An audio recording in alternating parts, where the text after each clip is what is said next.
So, namaste, friends.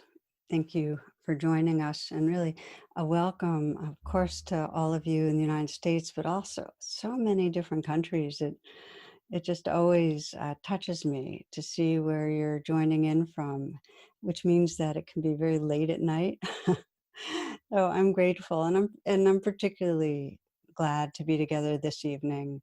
Uh, there's so much uh, emotion, so much intensity, so much difficult intensity living around these elections here in the United States.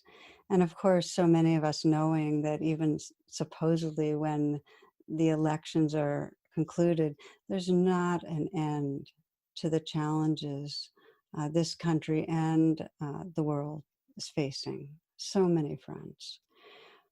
So I'm imagining that as I speak, that there's a range of what you are experiencing.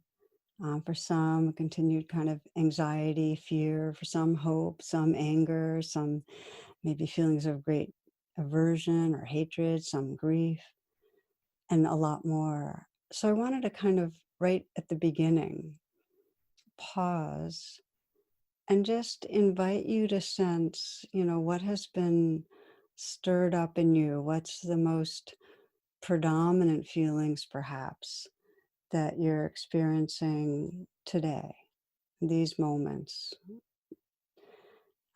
If you just did a meditation, then maybe not these moments, but in general, these last hours. And what I'd actually like to do is invite you, if you are interested in sharing in the Zoom chat, to just put in 2 words that capture perhaps a good amount of what you're feeling right now. And I'll be returning back and sharing a bit from what I see on the Zoom chat um, later in the talk. So if you're in the mood, 2 words that express what you're feeling. So our inquiry this evening is really, how do we hold what we're experiencing? How do we connect to an inner refuge of presence, of heart, so that we can respond wisely to our hurting world? And there's a phrase I've always loved from my Burmese meditation teacher. He describes us cultivating a heart that is ready for anything, a heart that's not dependent on things being a certain way, but really has that openness and power of presence, that we're really ready for anything and can respond wisely. So I just wanted to put that out there as something to keep in mind as we explore together. I know for myself, the lesson I have to keep learning and relearning in my own life is that the more things speed up, in other words, the more things feel urgent, where I'm seeking certainty, wanting things to be a certain way, afraid that they're not going to be that way, the more in those times I need to slow down. I need to pause. I need to come back into living presence. So I feel there's a real power to us collectively pausing right now, listening together, sensing what it means to come home to our heart and our awareness. So tonight I'll speak some, and then I'll be doing we'll do some reflecting together and open it up to some questions. I wanted to begin this talk in a way with a story that just keeps coming back to me, and it's about anthropologist Margaret Mead. And years ago, she was asked by a student what she considered to be the first sign of civilization in a culture. And the student expected her to talk about clay pots or tools for hunting, grinding stones, religious artifacts, that kind of thing. But no, what she said was that the first evidence of civilization was a 15,000-year-old fractured femur. A femur is the longest bone in the body. It links the hip to the knee. And it was found at an archaeological site. And so in societies that didn't have modern medicine, it would take 6 weeks of rest, complete rest, for a fractured femur to heal. And this particular bone had been broken and had healed. And she said what this means is In the animal kingdom, if you break your leg, you die. Now, there's no creature survives a broken leg long enough for the bone to heal. You're eaten first. So a healed femur indicates that someone helped a fellow human. They bound the wound, they carried them to safety rather than abandoning them to save their own life. So that's the beginning of civilization, is this capacity to care about each other, to help each other, to sacrifice for each other. And it's correlated by evolutionary scientists who now can document a brain spurt that humans went through 10 to 20,000 years ago, where the frontal cortex got more complex and evolved, and along with it, there was more communication, collaboration, and collaboration beyond kin. And that's a really big deal, because that means that humans were able to care about each other in what I call widening circles. And we're going to come back to that too. The whole trajectory of evolution being this capacity to include in our hearts widening circles of beings. And now neuroscientists, they can actually wire up people to MRIs and show us what's happening when we feel a kind of all-inclusive caring. And you may well have touched this in your life, where some way your heart opens and gets really tender, and you really just feel like you're holding all of life, that we're all connected. And so neuroscientists can show that when that experience is happening of connectedness, of oneness, the frontal cortex lights up and there's integration through the whole brain, a kind of harmonizing. And in contrast, when we feel separate, when we feel angry, when we feel hateful, when we feel like we want to hurt others, well, the frontal cortex quiets down, and it's really the most primitive part of our brain, our survival brain, that's activated and takes over. The reason I'm kind of going into evolution right now, I find it really useful and interesting, but I'm finding that so many people right now feel shocked and despairing about the degree of a kind of limbic hijack that's society-wide, a kind of regression, devolving the prominence of so much fear and aggression. And over the last handful of weeks, I've done a lot of online teaching that's been very interactive, somewhat like tonight, where we'll have a chance to speak together. And many people have shared with me how triggered they are by the degree of dividedness, by the degree of cruelty that's sanctioned in our society, a willingness just to let it happen, violating the most vulnerable, not taking care, how triggered they are by the grip of white supremacy, the violence surrounding the elections, the boarded storefronts, and now in this close election, triggered by that sense of, I thought we were further along, or I hoped that more people cared. I'm sharing this because the reality is right now where it's very evident the suffering of fear and hatred and violence. And this has been a major ongoing current through the history of our species. The story of our lives as a species has really been a story of wars against external enemies and oppressive caste systems like racism in the United States, dividedness, deception, trying to deceive others, greed, the greed that's now clearly destroying our earth. So we've been here before. This isn't a new experience. And evolving involves swings. There, in recent decades, progressive movements, civil rights, the inclusion of different voices, and then a backlash. It just keeps going like that. So many of you are familiar with the term, the long arc of justice.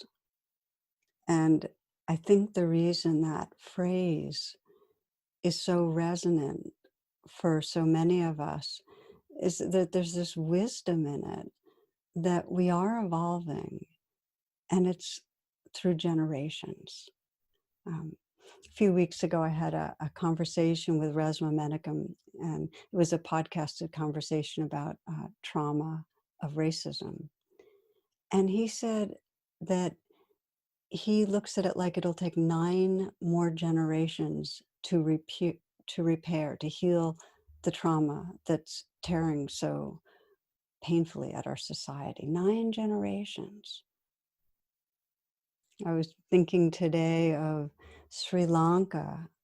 They went through decades of very violent civil war. And towards the end, the leader there, Aryaratne, he's considered the Gandhi of Sri Lanka. Right towards the end of their civil war, he proposed a 500-year peace plan.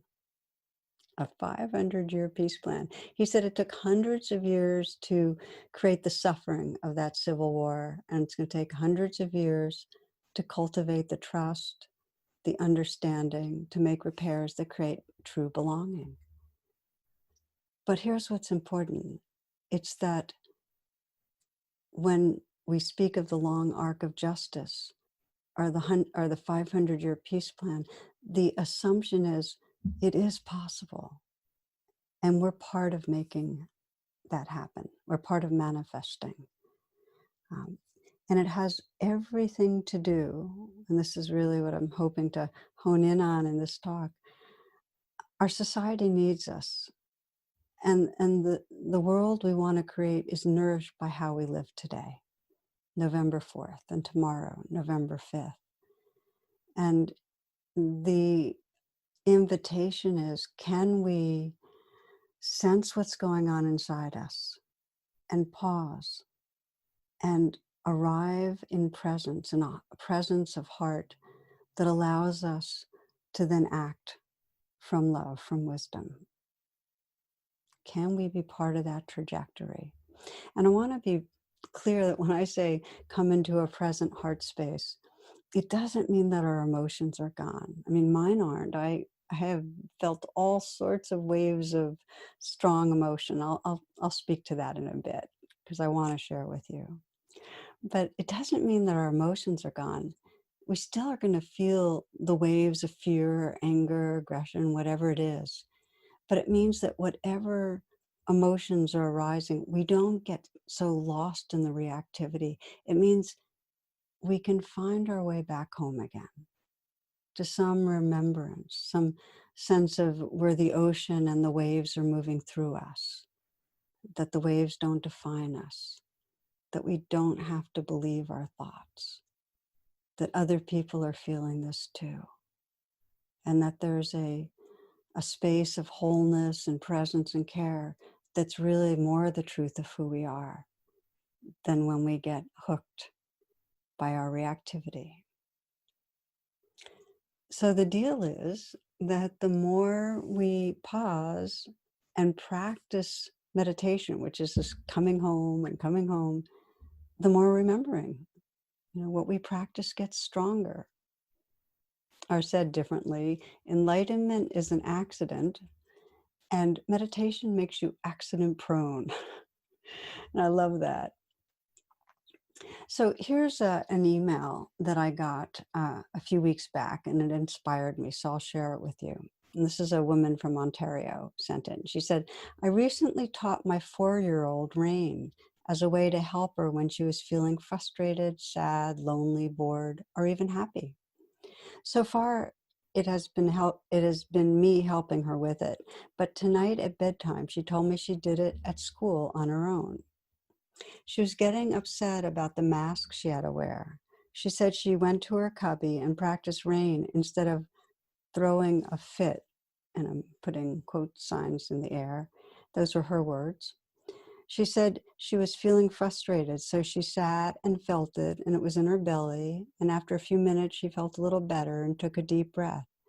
She said she didn't nurture this time, but usually she hugs herself and says, I love you, Anna. I just, oh my gosh, if Anna can do it, we can do it. So it's a beautiful description of the pathway home, of this training. And those of you that aren't familiar with rain, then we'll be practicing it. Rain is a way of weaving mindfulness and compassion when we're feeling stuck and reactive. So here's the practice. We get caught in that limbic hijack, and we all do.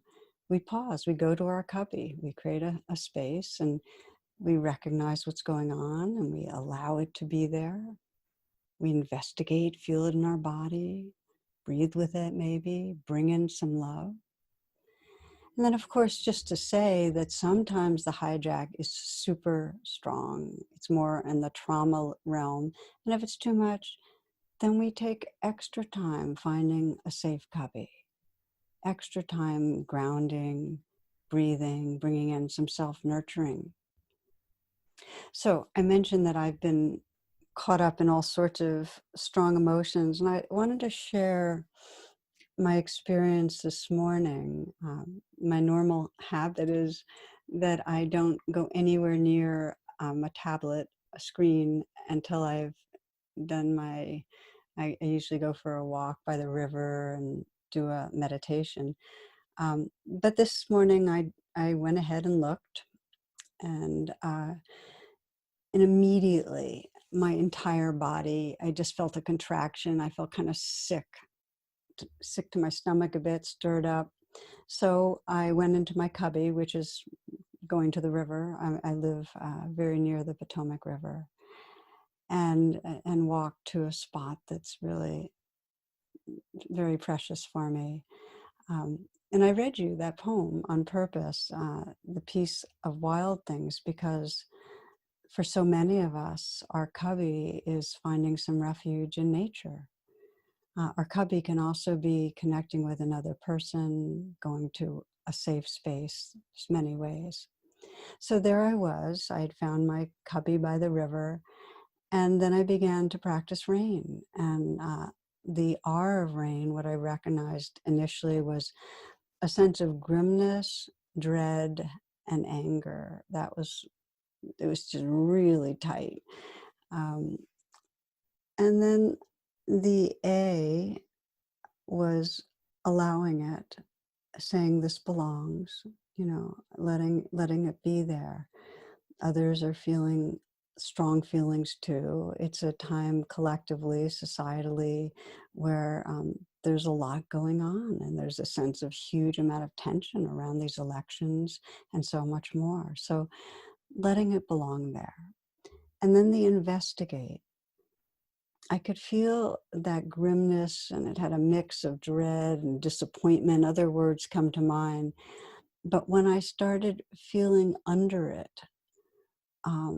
that's when I actually started weeping, because the words that came to me is, I'm grieving the world. I'm just feeling grief for our world, that it's the way it is. Those were the words. It was just a deep grief that things are the way they are, that there's so much suffering, that there's such a limbic hijack of our society, that there's so much pain. And so that investigating brought me to that kind of grieving place. And I let that just happen, just grieving.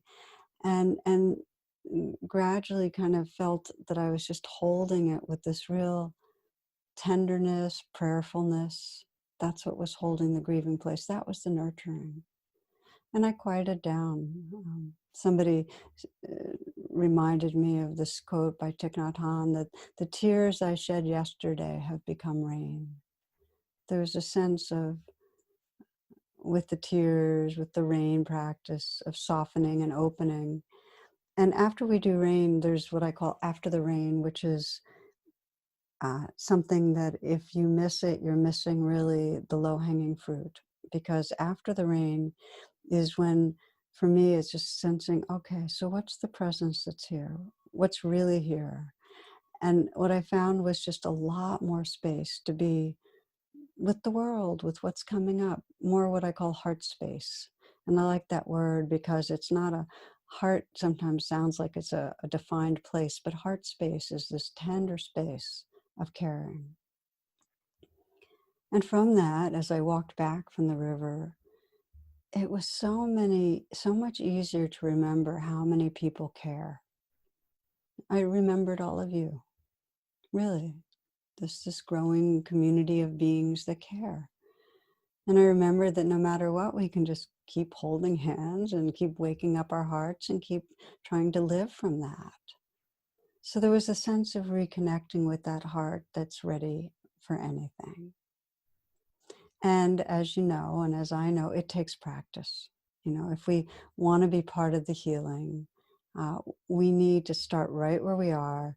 And it means over and over again, acknowledging, oh, another wave of a story of somebody else is wrong, they're bad, a feeling of anger. Just keep on being honest with it. But gradually we get the knack of pausing and befriending what's here so that we can then widen the circles and include others.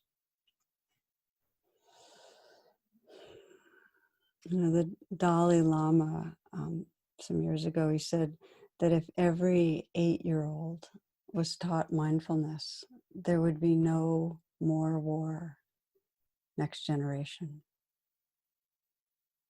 And I think of that a lot. And because really, there are many places now that children and teens are being taught mindfulness in many places, a lot of schools. And they're actually doing research showing that when teens start paying attention to what's going on inside them, pausing, being with it, there's a decrease of bullying. There's more circles of reconciliation. There's more empathy. And what's going on?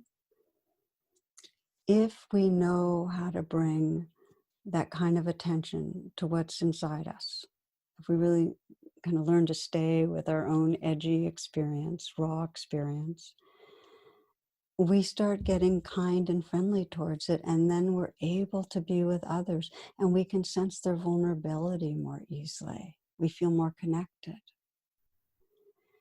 We know what happens when we really pay attention to another.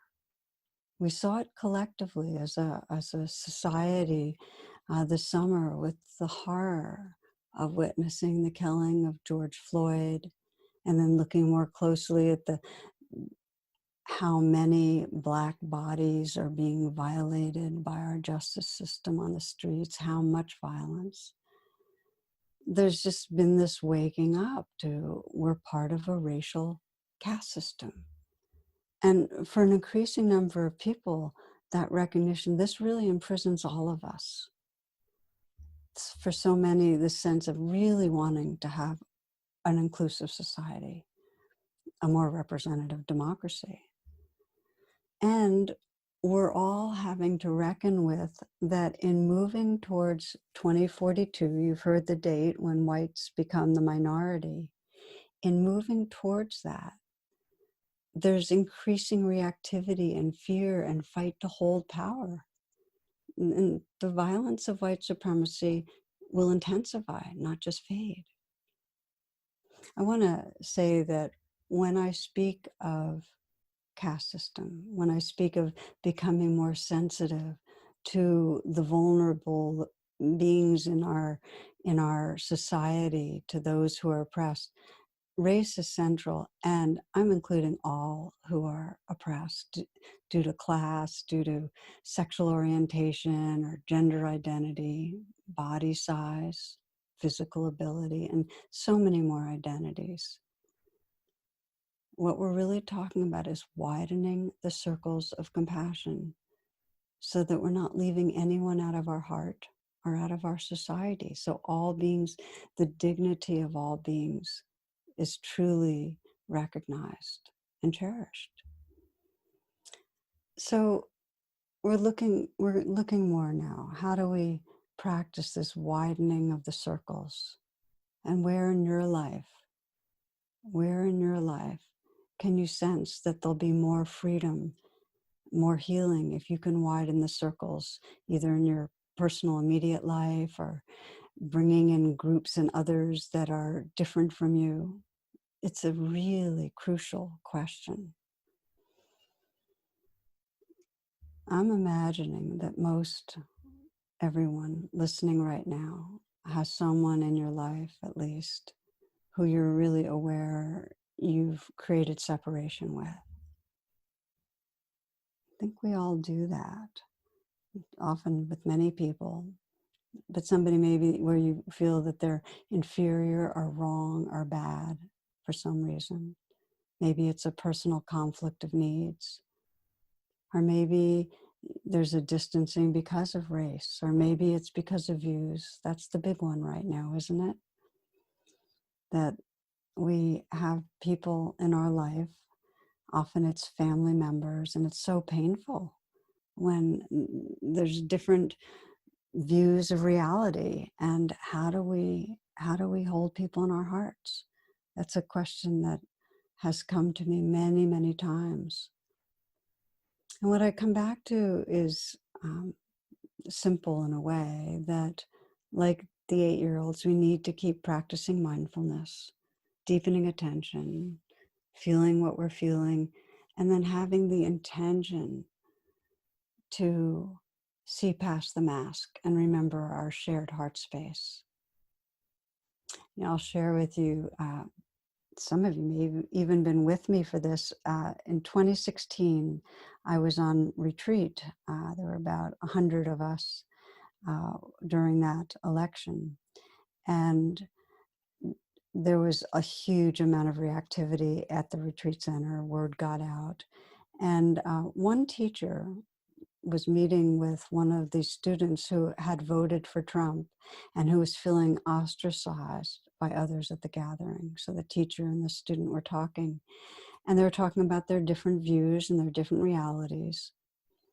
And then the teacher said, "Can we agree that we don't want others to suffer?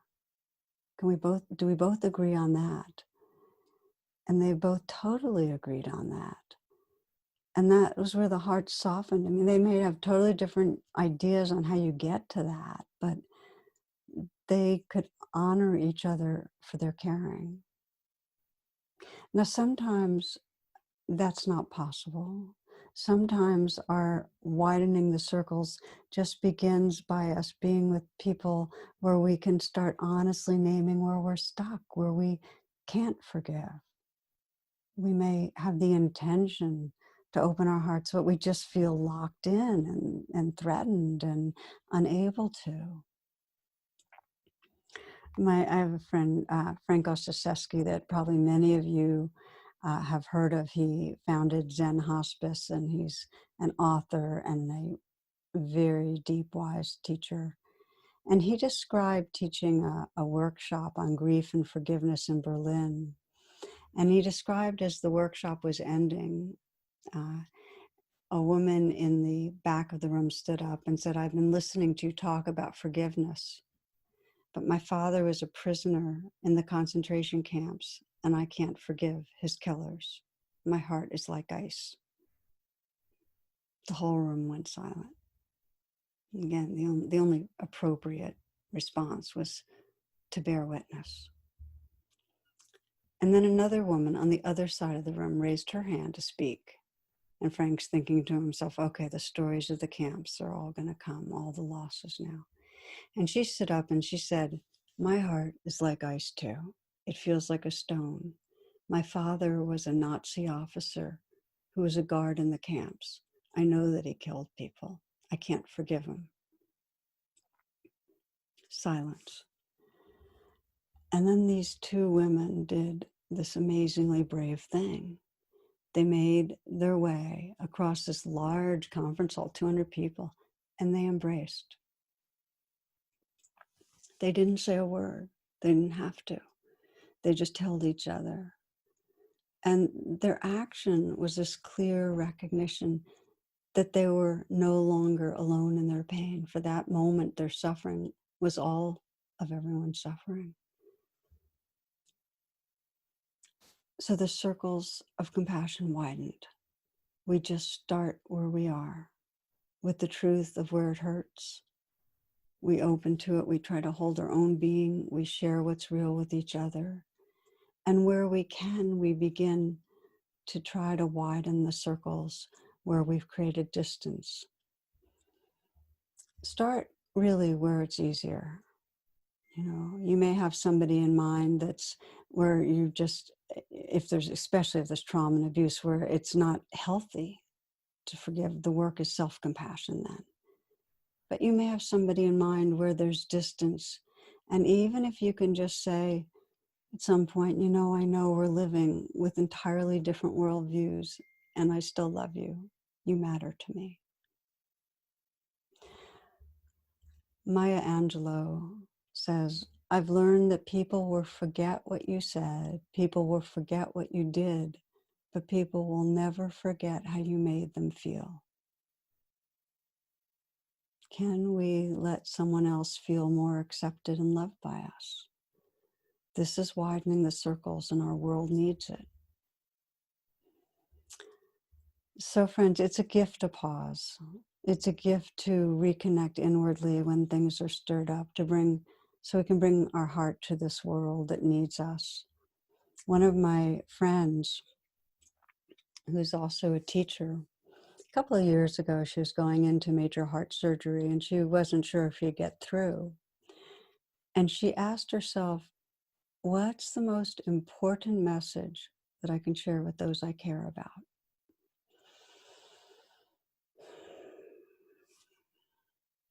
So it was this.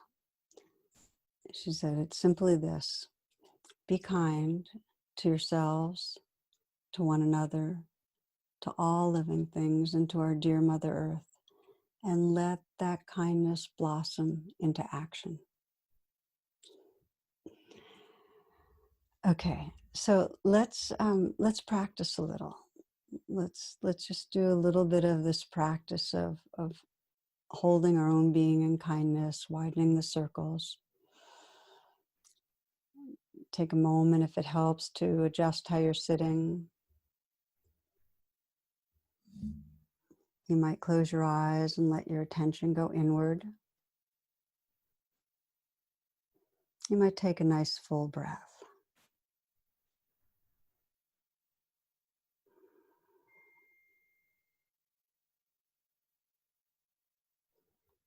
Now scanning, as you did at the beginning,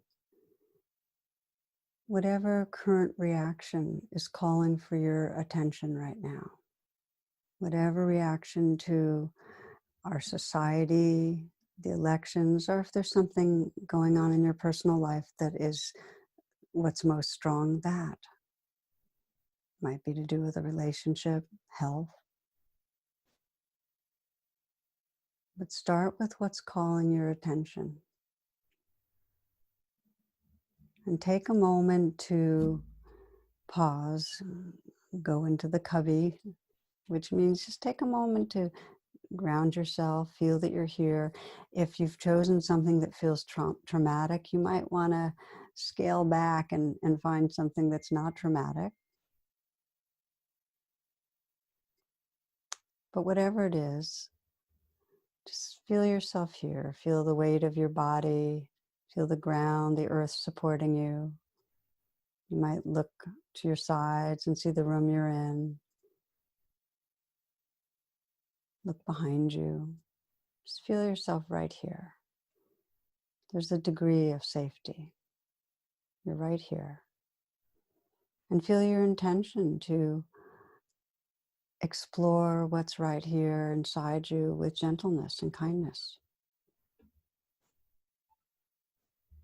And we begin RAIN by naming. You might mentally whisper whatever is going on inside you that's most calling your attention. And so it might be words like anxious, or afraid, or angry, or excited, or hopeful, or despairing, whatever it is.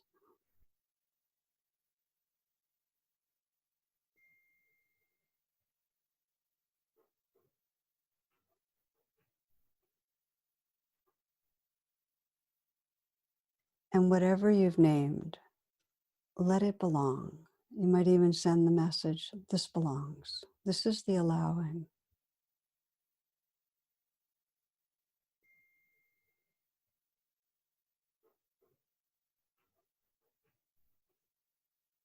And as you allow what's here inside you, you might sense that you can include and allow what other people are experiencing. I'm going to read to you what some of you have written in of what's going on inside you. So you can just sense we're all holding, making room.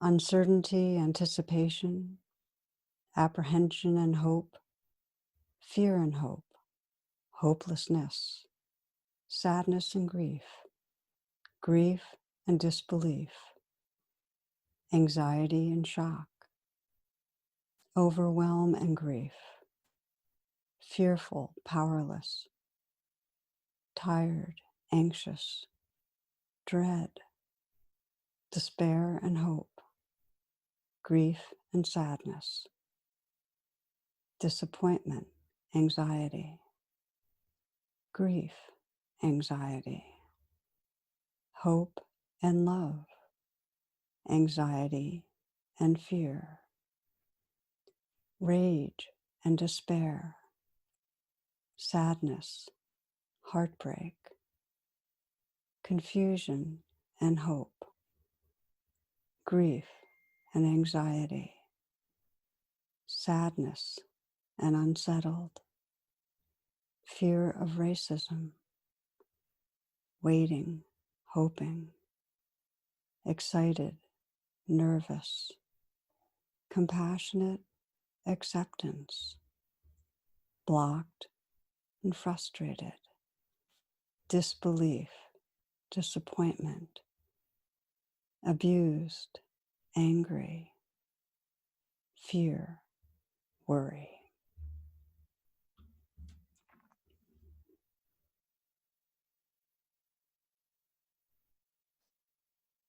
Letting it all belong,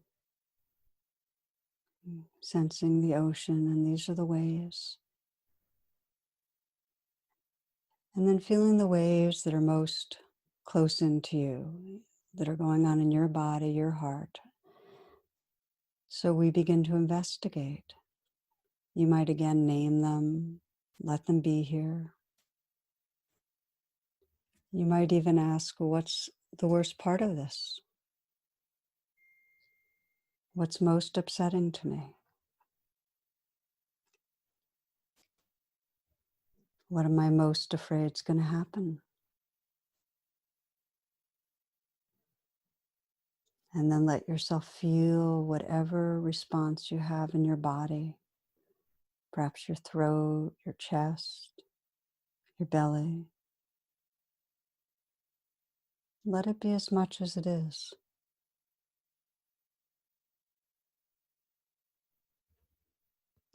It sometimes can help to put your hand on your heart as a gesture of accompanying what's going on. Help you stay with it. If you're finding anger there, you might say, well, if I couldn't be angry right now, what would I have to feel that's so painful? And can you feel into where the vulnerability lives?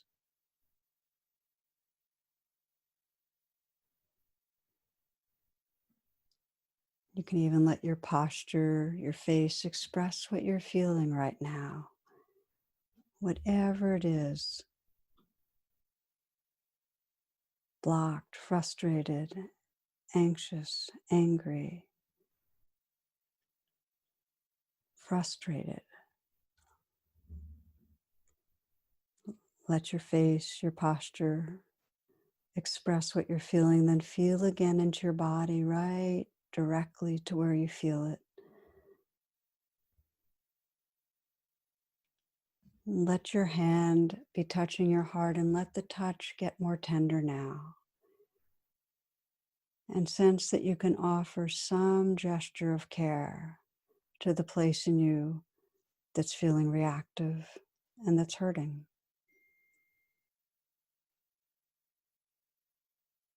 What is the message that you'd like to offer?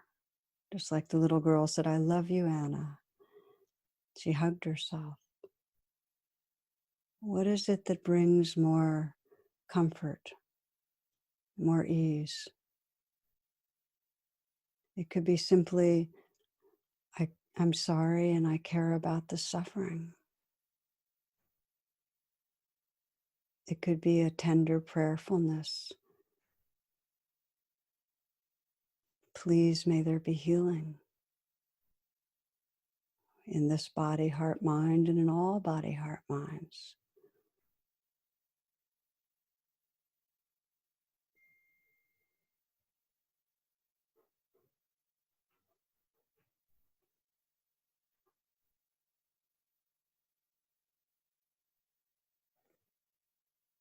Offering some words, offering touch. And if it's hard to offer for yourself, you might imagine and sense some other being that you love, that you trust, offering care to, and let it in.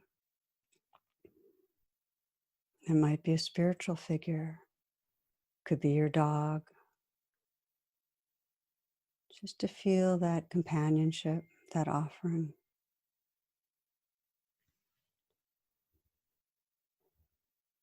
See if you can let love and care kind of bathe you right now.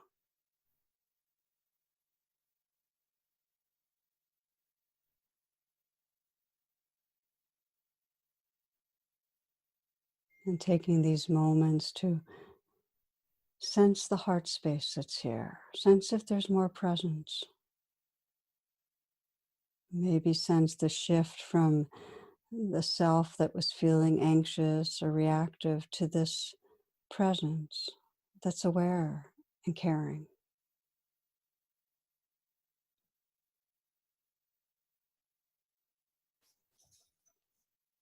And as you open your attention now to sense the world that we're a part of, this world that's filled with so much trust and fear and anger, you might just sense, well, where and how might I widen the circles of caring?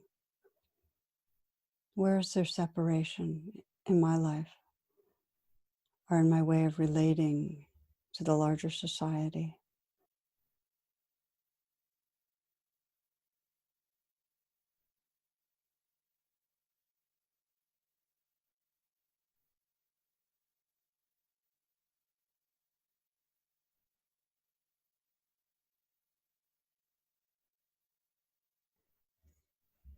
And you might wonder, what will help me to let kindness blossom into action?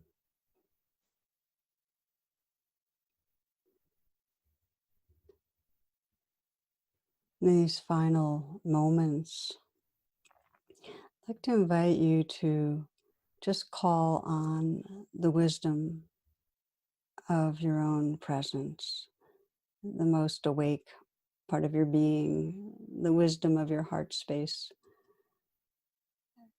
And some people call it their high self or their future self. And just sense if there's some message for you. What is important to remember right now as you move forward? For the rest of the evening, tomorrow, what's important for you to remember? What will most serve healing, widening the circles of compassion? So see what message your present heart has for you.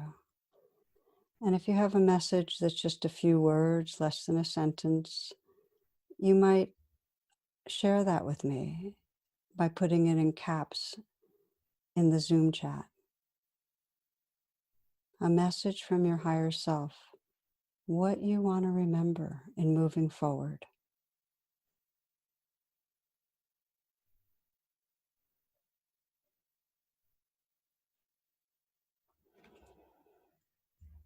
As you're ready, you might open your eyes.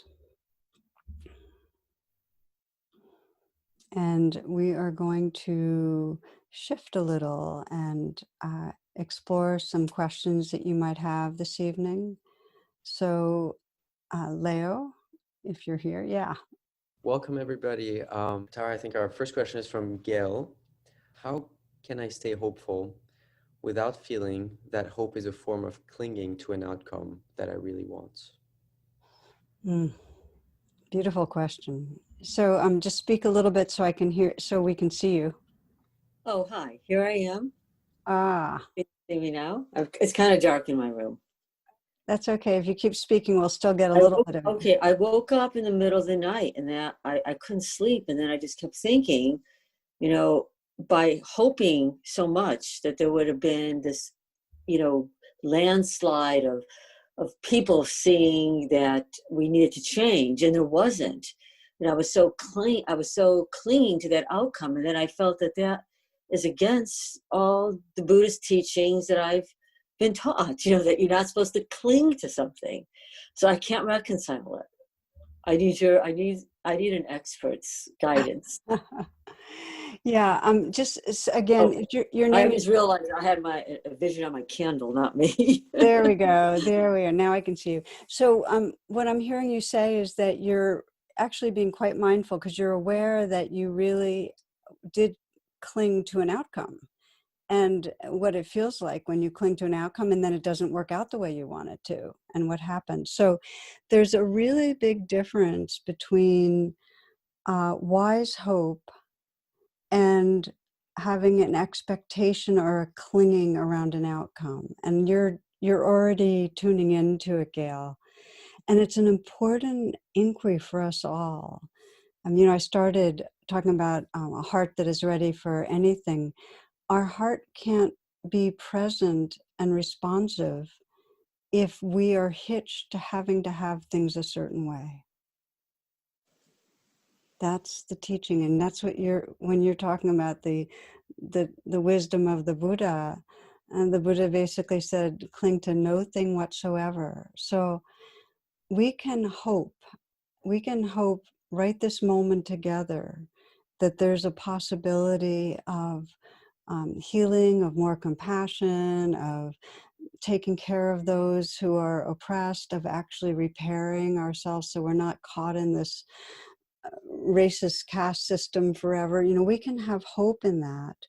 But if we're clinging to a certain outcome, a certain timetable, a certain election, a certain anything, we're in trouble.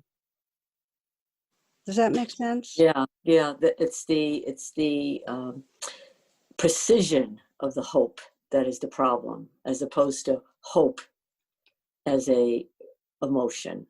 Yeah, one of my teachers says, when people say, but what about desire? He said, your problem isn't that you desire, it's that you desire too little, you get too fixated. Desire for the universe, desire for love, for truth, for it all. And, but don't hitch it to concrete, narrow things, because things aren't going to always go our way. There's so much Great. freedom. But I want to say is keep hoping, keep the sense of possibility. It takes courage to hope. It takes courage. It takes a kind of trust that there is a goodness, and keep hoping and being available and working towards it. Just don't let there be a grasping around it being a certain way. Yeah. Thank you. Thank you very much. Oh, thank you, Gail. Many blessings. Yeah. Our next question is from Paul Michael. Sometimes this belongs makes me worried, because then it's like, you're scared? Yeah, you should be. Any other tips for the A of rain? Hi, Tara. Hi, Paul. First, just want to say this is so awesome. This is my first time being with the community. I usually listen to the podcast, and it has changed my life. And this year has been so hard, and this community has been so incredible. So thank you so much for that. Just wanted to start with that. Really, really mean it. Yeah. Okay, so my emotion that I come back to the most is fear and is anxiety. And when I try to bring rain to it, the R is good, the I is good, the N feels really good. Sometimes the A I struggle with, because saying this belongs makes me feel like, okay, yeah, you should be scared, because like that's so I'm wondering if there's any and then because then that makes me get more scared. So if there's any Sure, other sure, reframing of A, I think that would be helpful for me. sure. Um, these are just words, and it really, it's every one of us has to customize. And I love that and that you're saying, oh, wait a minute, that's what that sets off, because this belongs doesn't mean we should be feeling it and that we're right to be feeling the fear because something's really bad's going to happen.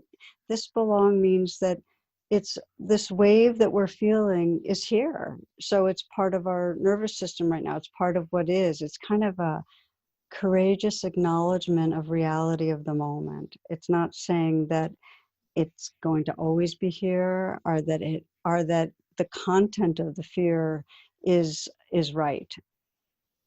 In other words, if your fear is, oh, I am, the deepest fear is I'm unlovable, I'm failing, I'm going to be, rejected. It doesn't mean the message is true. It just means that it's natural that the fear's there, and just to allow it to be there means that you're not fighting reality. You're actually going to investigate reality. I understand. So the fear is true. That does belong. That is real. The reason for it, or the story that you're telling yourself that is creating that doesn't mean that is necessarily true. You said it better than I did. Yeah, I often use the phrase real but not true. And that's a really useful phrase, that the fear is real. It's going on. The biochemistry is happening, and we're contracted, but the message of the fear is not truth. Awesome. Thank you so much. Well, I'm sure you helped other people understand better. You're asking a really good question. So, yeah, lovely to meet you. Thank you. Thanks. So our next question is from Karsten, and I apologize if I'm not saying your name correctly. Here it is. There are some people who do things that make it difficult to feel compassion. To try to feel compassion for them seems to undercut the compassion for those who are the victims. How do we hold compassion for both? So there are people who really do terrible things, and we see them. We see them politically. Sometimes we know some of them. It's really hard when we see them do terrible things. And when, at least I'll put it in the first person, try to feel compassion for them, especially for people who do these just incredibly beastly things. It feels dishonored that I'm dishonoring their victims, the people they cause to suffer. So it's very difficult. I was talking to, well, why not be political for a moment? I was talking to a friend of mine, and he said, I think he's a Buddhist practitioner of many years. And he says, I think Trump needs to be in the worst of Buddhist hells. And I said, well, what about compassion without exception? And he said, he just makes it so difficult. And I resonated with that. Yeah. So what to do, not just with Trump, but any number of people who you just say, look at the suffering they are causing, and they're causing it wantingly. So often, I'm not sure that it's true that they don't want people to suffer. They may, in fact, be enjoying the suffering. So no, I hear you. And to feel compassion for them seems almost to depreciate the compassion I feel for those who are suffering. So how to hold both? Yeah, no, it's a beautiful question, and I think it's a very honest question, because most people I know are not able to authentically open their hearts to those that they feel are causing that much harm. So so here's the question though. How do you feel towards those that are causing a lot of harm? What goes on in your body, mind towards them? Anger. Okay. Sometimes what I would call righteous anger.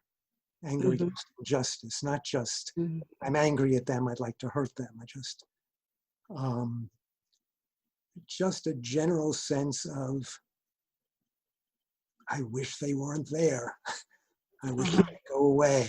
Mhm. Mhm. Sometimes despondence because they don't seem to be going away. Yeah. Harm they're So doing continue. here's so the reason I asked the question is that all emotions are intelligent. So I'm not thinking like if you feel righteous anger that, oh, you shouldn't feel that, you should shift to compassion. I think it's really important to start where we are and sense the intelligence and the message of, so if you feel righteous anger and it motivates you to do stuff and get involved and act and so on, that's great. One of my friends puts it this way. She says, anger is initiatory, but it's not transformative. Mhm. And what that means is use the righteous anger. But then what happens if you get locked and you're always just feeling this kind of grim, nasty, wish you would just go to hell feeling? It's not helping.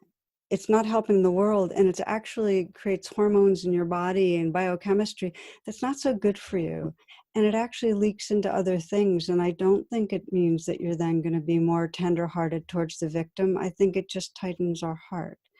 So I feel like we do need to notice when we've locked into aversion, and not for the sake of Trump, but for the sake of the freedom of our own hearts, to sense, okay, so what's going on there? And usually underneath it, for me, when I get locked in anger, there's a sense of powerlessness. And then underneath that, there's a sense of hurting because others are hurting.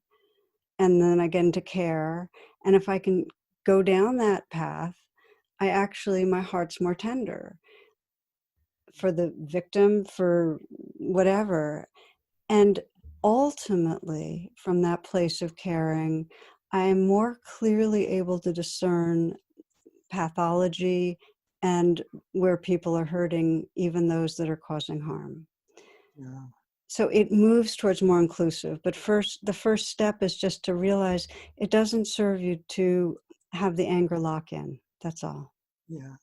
Can I just say one more thing? Please. It's not that I can't feel compassion. I mean, if I think about Trump, he's a suffering animal, and I know something about his history. A little boy who was told he has to win or he's a loser and so forth.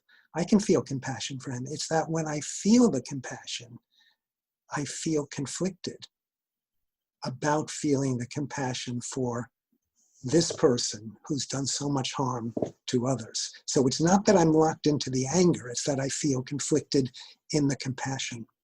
Well, you might actually check out whether when you turn your attention to those vulnerable people who have been oppressed and victimized, whether there's actually less compassion. Because my experience is when my heart's tender in one direction, it doesn't diminish the tenderness in another. So just see whether your belief about that's really true. Just investigate that. Thank you. This is Yeah, really useful. it's been a pleasure. Wonderful to meet you here. You too. Blessings. Yeah. So next we have a question from Valeria. Sometimes I feel too scared to be compassionate towards myself, as if I accept my flaws, I will never change them. How do you practice self-acceptance and self-compassion without the fear of changing your bad habits?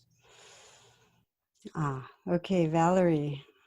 Hi, Tara. Oh, I wasn't expecting to be next to me. It's nice to meet you. And you. Yeah.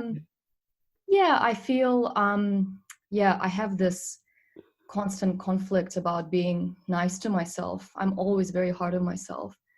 And I don't know how to change it and just be compassionate. So you said something I thought was really astute when you said, because if I am self-compassionate, then I might not ever change, or I might not become the person I want to be, or, that there was a fear that you wouldn't grow if you were self-compassionate. Right? Did you say that? Yeah, that's right. So that's a belief. I mean, what it makes me think of is Carl Rogers. He's a famous American psychologist. He said that it wasn't until it wasn't until I gave myself, permission to be not okay that I actually was free to change. It wasn't until I truly accepted myself as I was that I became free to change. It's like true transformation. The prerequisite is self-compassion. Mm-hmm. But what I'm hearing is that that's something that you're afraid's not true. You're afraid if you were kind that you might not really change. Yeah, it's sorry, I'm just struggling to find words. It's say like I sometimes have like a short temper with my mom. Mm-hmm. And I just feel so incredibly guilty every time I feel like that towards her, that thinking, oh well, if I just accept that that's just how I am, I'm short tempered with my mom, that's not okay for me. I can't accept that that's just how I am. So if I accept that I'm short tempered with my mom, will that make it okay, or will I never change that? As a Okay, silly example. no, it's actually a fabulous example. So let me ask you this. When you get short-tempered with your mom, what's going on inside you? Like what's causing that short temper? She can get a little bit nosy in my personal life, and I just feel quite like, oh, just give me some space, just don't ask too many questions about my personal life, and I just get quite just really annoyed, and then I feel guilty at the same time. Like, So let's slow it down. So you get really annoyed. So there's something that's really bothering you. I mean, it's not like you're manufacturing the annoyance. You're in some way you feel invaded. You feel like your space is not being respected. Mm-hmm. Yeah. Yeah. Yeah. Okay. Is there a part of you that can see that that place in you that feels invaded or not so respected, that it deserves to feel that you have your own space? Yeah. Okay. Mm-hmm. There's a lot of people that if others were imposing themselves like that would feel the same way as you do, would feel irritated. So I'm not suggesting that you keep on lashing out all your life, but I want you to slow it down and appreciate that there's a part of you that really feels like you're not being treated right, that needs more of your sovereignty, more of your independence. And you can't help that that's how you feel. That's just what's coming up. So what I do with myself is when I start feeling things like that, I'll just say forgiven, forgiven. Like this is just what's coming up. But if I do that, it helps me find a better way to deal with the situation. Mm. You need to maybe set more boundaries. I do have a problem with that, actually. So yeah, you're right. Yeah. Yeah. But you won't learn how to do that if all that happens is you lash out and then you feel guilty. So we need to interrupt this pattern. Mm. And first, just get a little more understanding of what's going on inside you. You've got a right to react. This is what human body minds do. Thank you. Many blessings. Take care. So that's going to be our last question. I'd like to take a few minutes to close, and we'll appreciate having our collective energy in on the closing.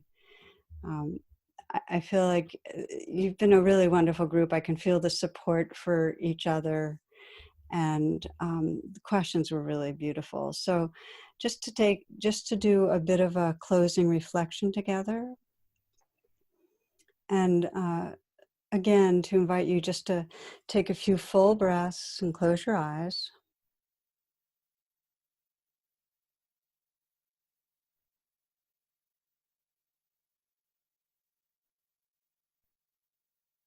Sense the intention really of our evening to kind of awaken that present heart space, to kind of find ourselves coming back home so we can respond to our world with more care, so we can widen the circles.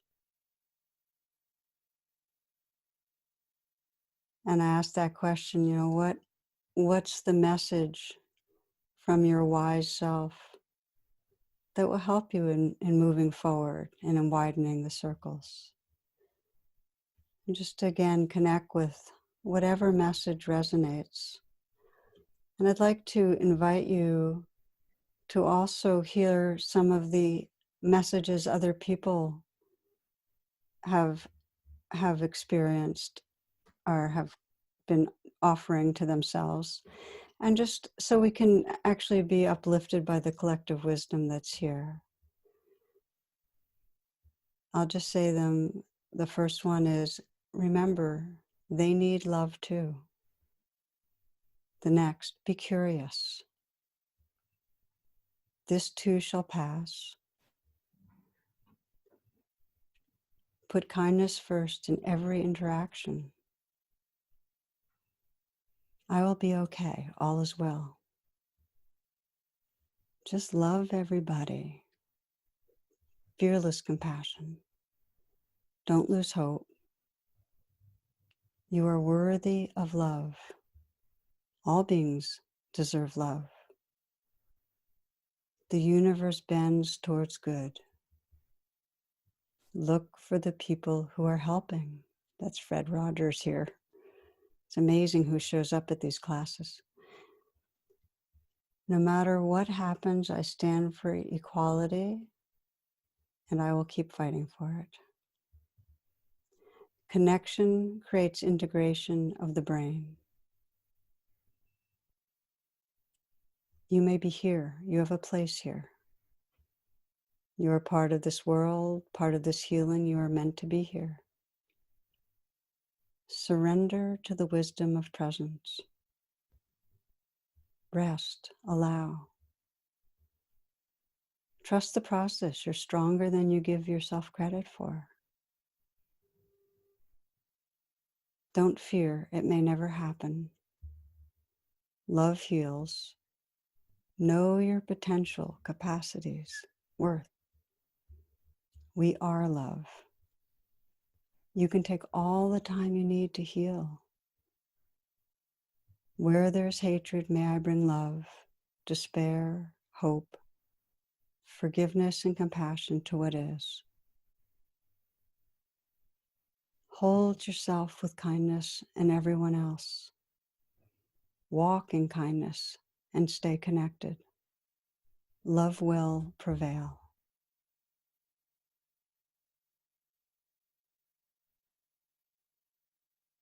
Just letting that wash through. And to feel our collective prayer as we move forward. May we find our way home to presence, to our awake heart. May we live from love. May we hold hands and work for a world where there's true belonging, where the sacred light that lives through each being is cherished, where all voices are included, all beings belong.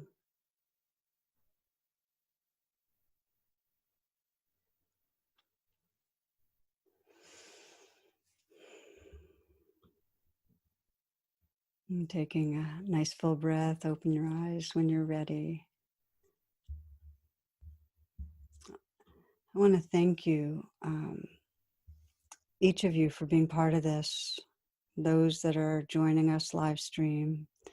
It really makes a difference in the midst of a lot of insanity to gather and bring our hearts together in this way. So if you'd like to get on gallery view and you're free if you'd like to unmute, just to offer each other your greetings, a wave or a namaste or whatever. Thank you, thank you, thank you. Namaste, everyone. Thank you. Thank Namaste. you. Thank you. Thank you, Namaste. Tara. Namaste. Thank you. Thanks, Namaste, everybody. Tara. Thank you, Tara. Thank you so much. Thank you. Thank you. Thank you, everybody. Thank you. Thank you, everybody. Well, Bye-bye. We'll be thank okay. you. Tara. You Thank you, guys. everyone. Mm. All gonna work out. Aw. I want to meet Fred Rogers. His spirit is with us. Oh.